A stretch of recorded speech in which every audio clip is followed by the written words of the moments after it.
Pre-Calculus Unit 4, Lesson 8, Solving Equations Using Inverse Trigonometric Functions.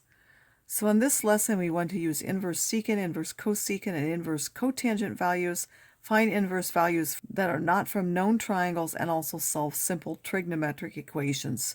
So we've seen that there are inverse sine, cosine, and tangent functions. There are also inverse secant, cosecant, and cotangent functions. And I don't think I mentioned in the previous video, but there are two notations for that. There's the arc cosine and the cosine inverse, arc sine and the sine inverse, arc tangent and tangent inverse. Some people use those not to confuse these with the reciprocal functions, which they look like, but they're not. So they prefer to use this notation instead. I will try to use both of them to get you used to them. Arc secant is the same as the secant inverse. Arc cosecant is the cosecant inverse.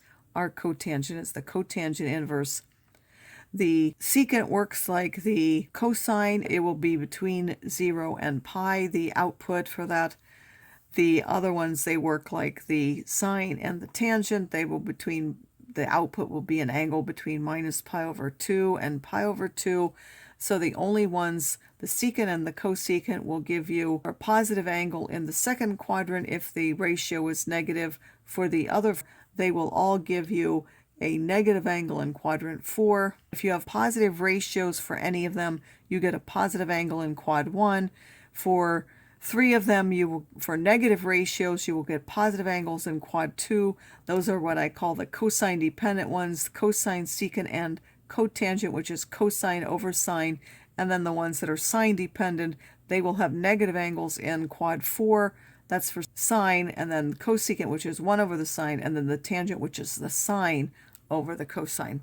You cannot get the values directly on most calculators. Instead, you need to use the relationships that the secant inverse is the cosine inverse of 1 over the x, and that's because they have the same domain. The cosecant is the sine inverse of 1 over x, again, because they have the same domain. But for the cotangent and the tangent, they have two opposite domains, so you do not need to take the reciprocal value, but you do need to take pi over 2 minus that inverse tangent in order to use it on your calculator. So those are things to remember if you're trying to use those directly on your calculator. Let's find each value without a calculator if it's possible, and otherwise we would use a calculator.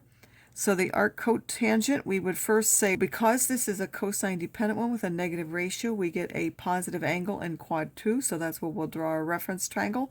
We label it so that the cotangent, which is the adjacent over the hypotenuse, is negative the square root of 3 over 1.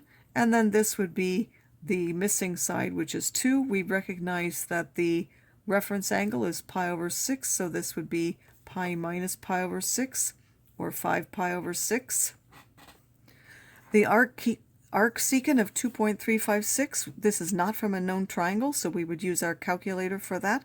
It's simply the cosine inverse of the reciprocal of that value, which would give us this in radians.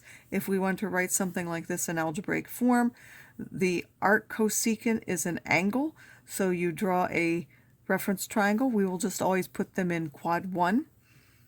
And then we label it so that the cosecant, which is now the hypotenuse over the opposite side, 3 is 3 over x. We would have 3 over x over 1, and then we could get our missing side by taking the hypotenuse squared minus the opposite side squared, and then taking the square root. And now we can find the cosine of that, this being the angle theta. Then the cosine of that would be the adjacent side over the hypotenuse.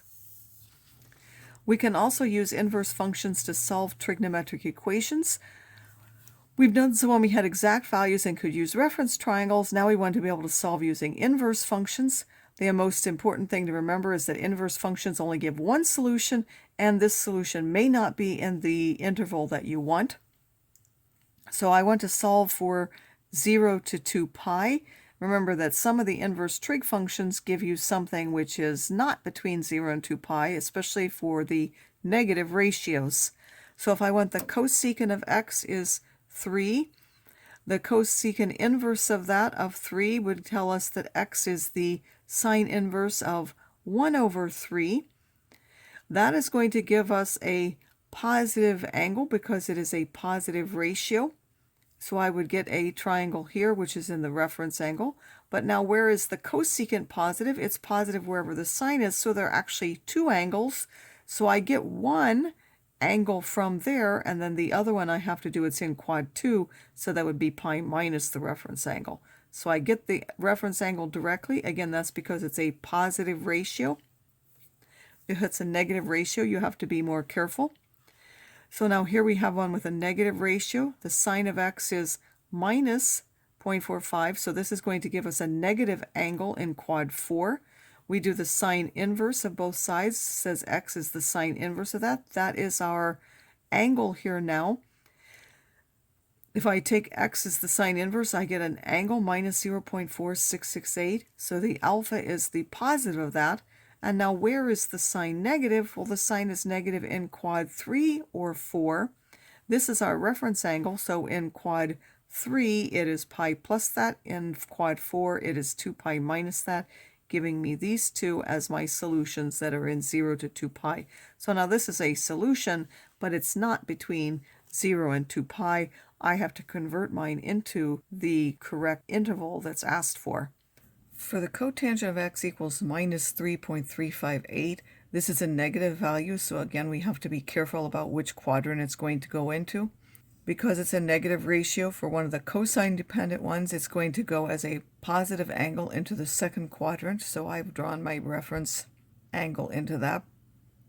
In order to calculate it, because it's defined on a different domain than the tangent is, I have to use the value of that as pi over 2 minus the inverse tangent of the same value in order to calculate it.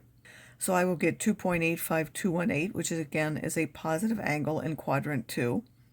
It actually gives me one of the angles from 0 to 2 pi, but in order to find the other angle, I have to find alpha first.